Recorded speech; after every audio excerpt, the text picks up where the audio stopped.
Fala aí, gurizada, tudo bom com vocês? Vamos começar então a nossa aula remota número 4. Não coloquei o número ali, mas essa é a aula referente à nossa aula remota número 4, da quinzena do dia 26 de abril ao dia 7 de maio. Nosso conteúdo, então, de hoje é potências e raízes. Vamos lá. Nosso conteúdo, então, hoje começa por escrita de um número na forma de uma potência. Vamos lá. Bom, nós podemos simplificar, tá, as expressões que têm potências de forma a reduzir elas e transformar elas em uma única potência. Então, é isso que nós vamos mostrar para vocês hoje aqui. Por exemplo, observem esta linda e maravilhosa expressão. Então, nós temos 2 ao cubo vezes 4 ao quadrado dividido por 16 na menos 3, tudo isso elevado na menos 1 dividido por 8. Bom, uma coisa muito importante que a gente tem que observar quando nós temos esse tipo de questão, tá? Para eu colocar todas elas na mesma potência, elas precisam ser múltiplas, em primeiro lugar, né? E precisam poder ser escritas na mesma base. Então, por exemplo, a gente sabe que 4 é a mesma coisa que 2 ao quadrado, 2 vezes 2, né? A gente sabe que 16 é a mesma coisa que 2 na quarta potência. 2 vezes 2 vezes 2 vezes 2. E a gente também sabe que 8 é a mesma coisa que 2 na terceira potência. Então, a gente consegue escrever todos aqueles números dali, maravilhosos, em base 2. E aí, a gente vai ter essa coisa linda e maravilhosa aqui. 2 na terceira vezes 2 ao quadrado elevado ao quadrado, dividido por 2 na quarta potência elevado na menos 3, tudo isso elevado na menos 1, dividido por 2 na terceira.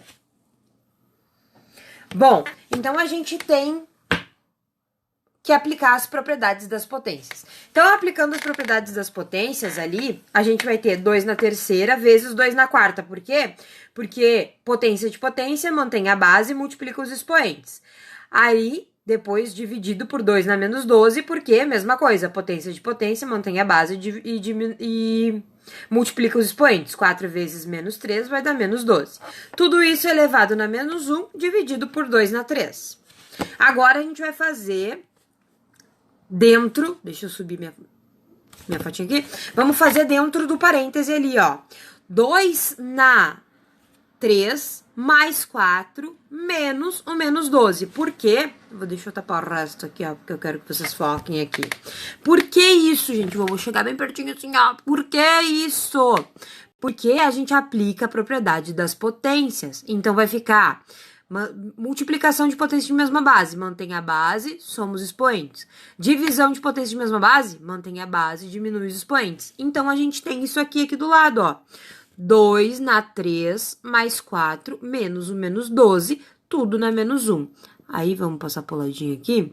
Aí, a gente vai ter lá dentro, ó, do parêntese, 2 na 19. Por quê? Menos com menos vai dar mais, então a gente vai ter 3 mais 4 mais 12, e isso resulta em 19.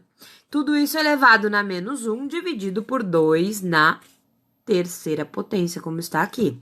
Aí, nós temos, então, que 2 na 19 na menos 1 é a mesma coisa que 2 na menos 19, dividido por 2 na 3.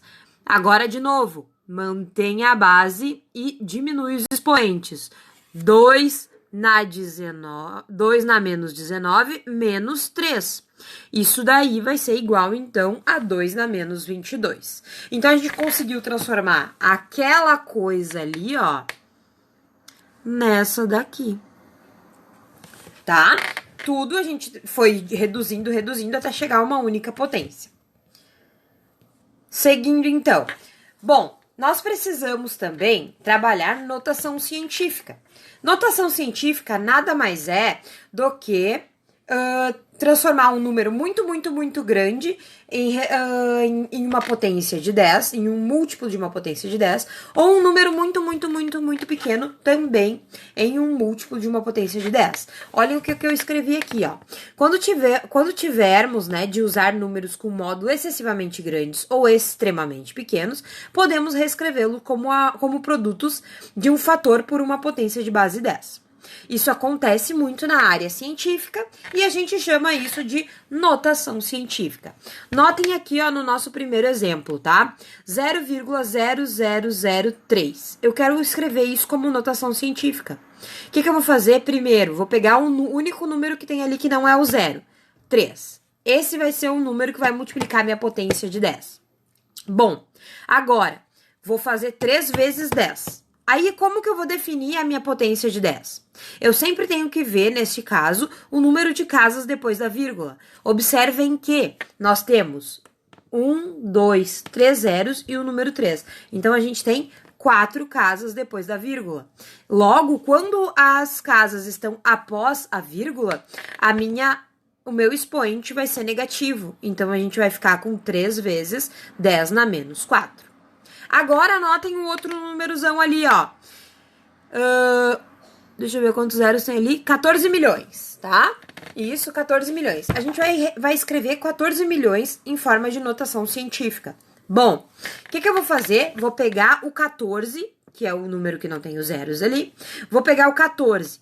Só que, para esse 14, tá? Quando a gente fala em notação científica, o número da frente, o primeiro ali, ele nunca pode ser maior que 9. Então, a gente vai trabalhar com números até 9. Nesse caso, 14 é maior que 9. Então, a gente vai usar o 1,4. Agora, vamos pensar. Se eu coloquei uma vírgula ali, ó, bem ali, entre o 1 e o 4, quantos números ficam depois dessa vírgula? Nós temos 7 números depois da vírgula. Então, o meu expoente é 7. Bom, por que esse número é positivo? Porque em vez de eu andar com a minha vírgula para a direita, como no caso do nosso exemplo anterior, eu andei com a minha vírgula para a esquerda. Quando eu ando para a esquerda, o meu número vai ser positivo. Quando eu ando para a direita, o meu expoente, no caso, né, vai ser negativo.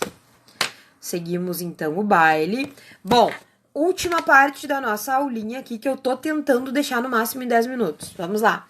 Raiz enésima de um número real. Bom, seguimos então.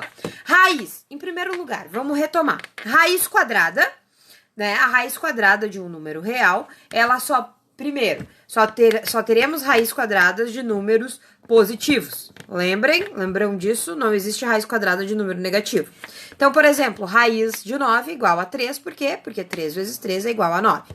Ali no caso, raiz de 1,21 é 1,1, porque 1,1 vezes 1,1 é igual a 1,21, tá?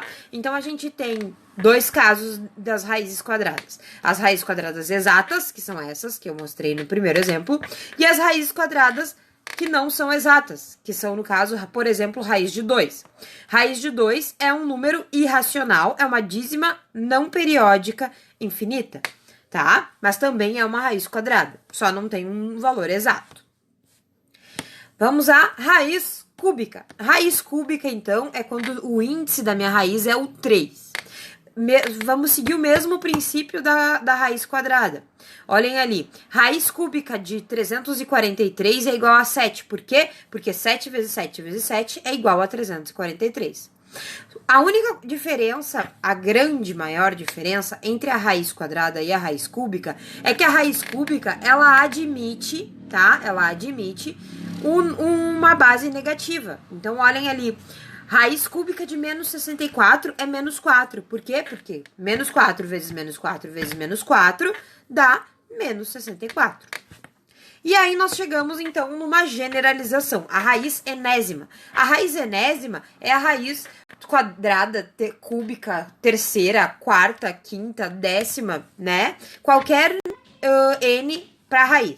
Então, a gente generaliza dizendo que a raiz de índice par nunca pode ter base negativa, porque não vai ter raiz real neste caso. Raízes de índice ímpar, elas sim admitem números negativos como resultado, tá?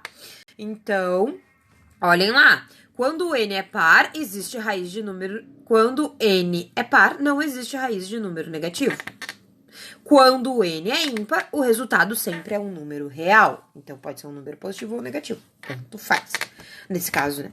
Bom, por hoje, então, é isso, galeres. Bem densa a aula de hoje, tá? Bem densa, vão ser mais de 10 minutos, então, de vídeo para vocês observarem.